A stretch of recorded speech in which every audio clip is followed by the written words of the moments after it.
Halo adik-adik Smart Generation, apa kabar kalian semuanya? Berjumpa kembali di video pembelajaran Primagama. Perkenalkan, nama kakak Agatha, merupakan salah satu instruktur Smart di Primagama pada bidang ekonomi. Pada video pembelajaran kali ini, kita akan membahas mengenai pengantar akuntansi. Untuk lebih jelasnya, yuk kita simak video pembelajaran berikut ini.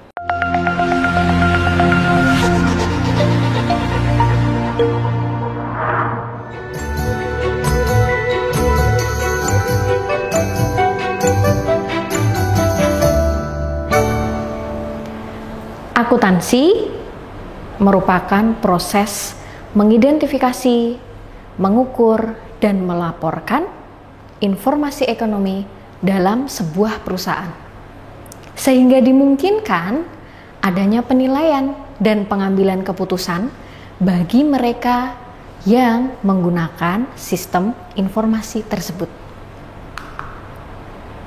Nah, apa sih kegunaan informasi akuntansi ini? Bagi siapa saja? Bagi pihak manajemen, informasi akuntansi ini digunakan untuk merencanakan dan mengawasi kegiatan perekonomian di perusahaan tersebut. Kemudian, bagi pemiliknya, tentu saja pemilik ingin tahu perusahaannya untung atau rugi. Kemudian, bagi calon investornya, kira-kira saya untung nggak ya kalau invest di perusahaan ini? Kemudian bagi kreditur untuk mengetahui likuiditas dan solvabilitas perusahaan. Bagi pemerintah untuk menentukan besarnya pajak. Dan bagi karyawan untuk mengetahui kelangsungan hidup dari sebuah perusahaannya. Nah, kita lanjut ke profesi akuntansi. Akuntan ini memiliki 4 jenis profesi.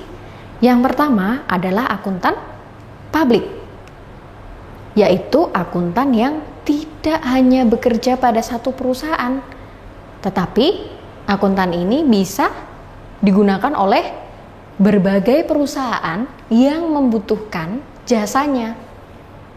Jasa untuk apa?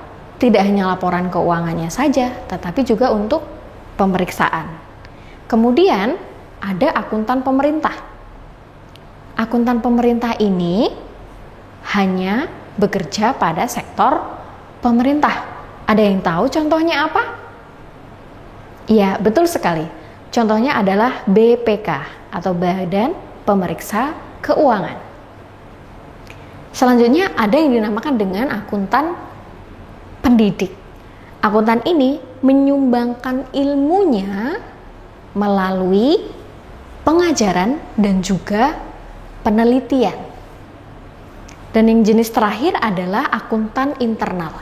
Akuntan yang bekerja pada satu perusahaan tertentu.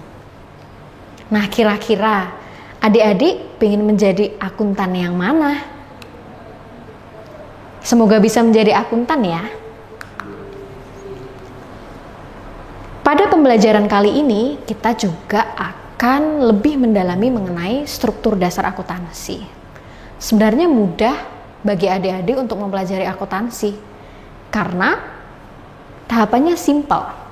Dari tahapan pencatatan, mulai dari transaksi, sampai dengan posting ke buku besar, kemudian kita lanjutkan dengan pengiktisaran.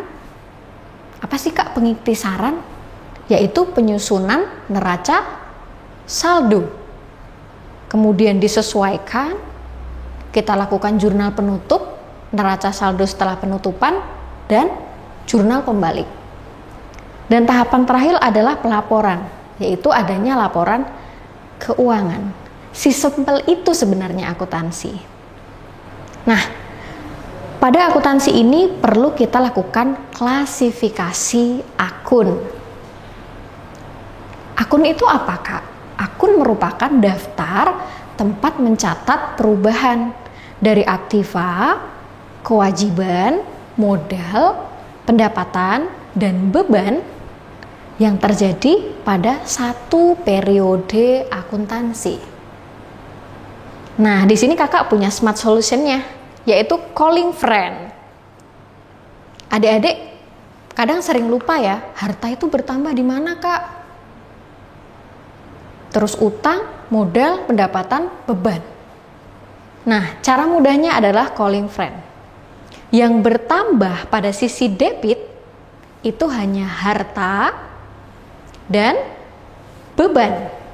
Sedangkan yang lain ada utang, modal, dan pendapatan bertambahnya pada sisi kredit. Gitu ya.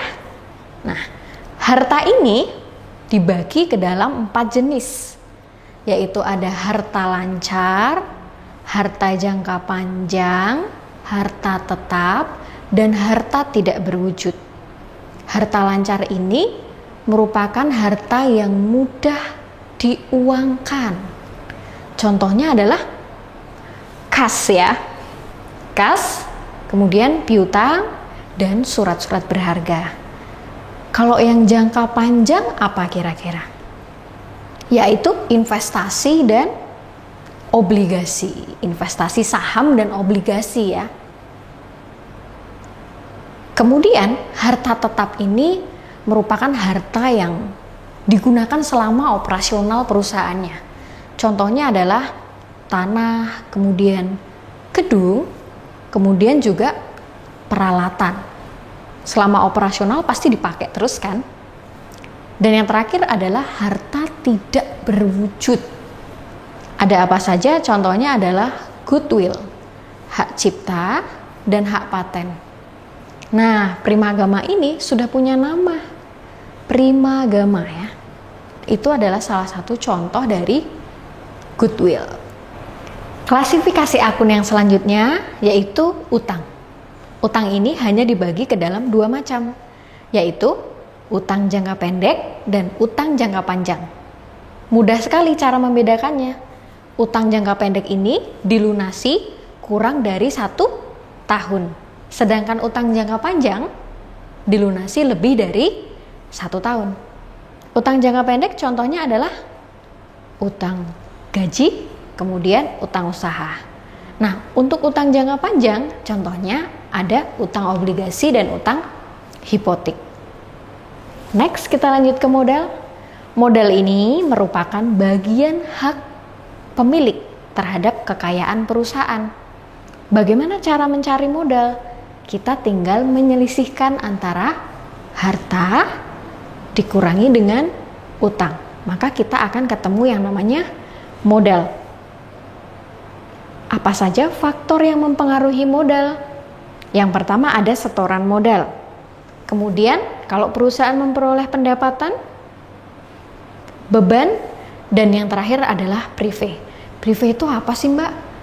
Prive merupakan pengambilan uang oleh pemilik perusahaan untuk kepentingan pribadi.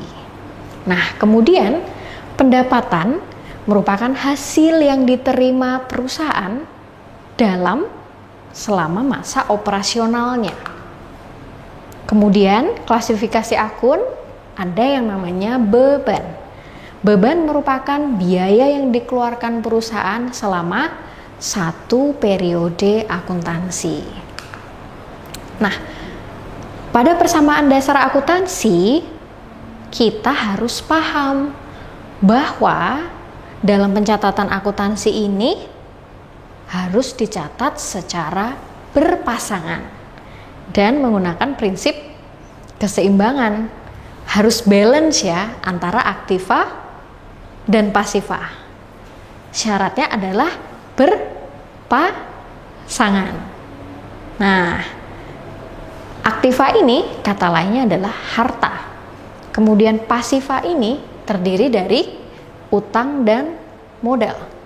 Jadi kalau kita analogikan, harta itu sama dengan utang ditambah dengan modal. Nah, kita langsung ke contoh soalnya. Pembelian peralatan kantor secara kredit akan berpengaruh pada persamaan akuntansi. Yang A, hartanya bertambah, modalnya bertambah. Yang B, hartanya bertambah, utangnya bertambah, modalnya tetap. Yang C, hartanya berkurang, utangnya bertambah, modalnya berkurang. Yang D, hartanya bertambah, utangnya bertambah, modalnya berkurang. Dan yang E, harta bertambah, utangnya tetap, modalnya berkurang. Yuk, mari kita ingat lagi bahwa dalam persamaan dasar akuntansi, harta sama dengan utang ditambah dengan modal. Kalau kita beli peralatan kantor, otomatis harta kita akan bertambah. Belinya kredit apa debit? Nah, yang dimaksud adalah pembelian secara kredit. Kalau kita beli secara kredit, maka utang kita tentu saja bertambah. Tetapi modal kita tetap. Di sisi sebelah harta peralatan kantor bertambah, di sisi sebelah utangnya bertambah untuk membeli peralatan, tetapi modalnya tetap. Sehingga jawaban yang paling tepat adalah yang harta bertambah, utang bertambah, modalnya tetap. Kemudian kita lanjut ke contoh soal berikutnya. Pembayaran gaji karyawan itu akan berpengaruh pada persamaan akuntansi yang mana? A, harta bertambah, utang bertambah, modal bertambah. Yang B, harta bertambah, utang bertambah, modalnya berkurang. Yang C, hartanya berkurang, utangnya tetap, modalnya berkurang. Yang D, hartanya berkurang, utangnya berkurang, modalnya tetap. Dan yang E, hartanya bertambah, utangnya tetap, modalnya juga bertambah. Oke, kita ingat lagi ya, persamaan dasar akuntansi bahwa harta sama dengan utang ditambah modal. Jadi harus seimbang. Ketika membayar gaji karyawan, maka harta perusahaan berkurang. Kemudian utangnya bagaimana? Utangnya tetap, tidak terjadi perubahan. Dan modalnya berkurang. Kenapa berkurang? Karena untuk membayar gaji. Sehingga jawaban yang paling tepat adalah harta berkurang, utangnya tetap, modalnya juga berkurang. Sehingga sudah seimbang di sebelah sisi kiri dan di sebelah sisi kanan. Oke, mari kita lanjut ke contoh soal berikutnya. Apabila harta bertambah 5 juta, kemudian utangnya juga bertambah nih. Berapa? Bertambah 4 juta. Maka kira-kira modalnya akan menjadi berapa? Option A, bertambah 1 juta. Yang B, berkurang 1 juta. Yang C, bertambah 9 juta. Yang D, berkurang 9 juta. Dan yang E, bertambah 5 juta. Oke, kita kembali mengingat ya, bahwa pada persamaan dasar akuntansi, harta sama dengan utang ditambah dengan modal. Semoga dengan kakak mengulang ini bisa diingat dengan baik ya. Nah, kalau harta kita bertambah 5 juta, utang kita juga tambah 4 juta, maka apa yang terjadi dengan modal? Supaya seimbang, di sebelah harta 5 juta, utang 4 juta, maka modalnya, ya modal bertambah 1 juta. Mudah bukan? Nah, kalau kita sudah belajar klasifikasi akuntansi, klasifikasi akun ya tentunya, maka tahapan yang terakhir pada siklus akuntansi adalah laporan keuangan. Nah, laporan keuangan ini ada 4 macam. Laporan laba rugi, laporan neraca, laporan perubahan modal, dan laporan arus kas. Laporan laba rugi ini apa sih? Laporan ini atau laporan laba rugi digunakan untuk mengetahui perusahaan rugi atau laba. Bagaimana caranya? Dengan cara menselisihkan antara pendapatan dengan beban. Jika pendapatannya lebih banyak daripada beban, maka perusahaan laba. Tapi jika bebannya lebih besar daripada pendapatannya, maka perusahaan akan mengalami kerugian. Itulah fungsi adanya laporan laba rugi. Kemudian kita beralih ke laporan perubahan modal. Laporan ini menunjukkan sebab-sebab adanya perubahan modal. Dari mana? Dari kita tilik dulu modal awalnya berapa sampai dengan periode modal akhirnya berapa. Nah, apa saja yang mempengaruhi? Tentu saja laba atau rugi tadi juga mempengaruhi perubahan modal ini dan adanya prive dari pemiliknya.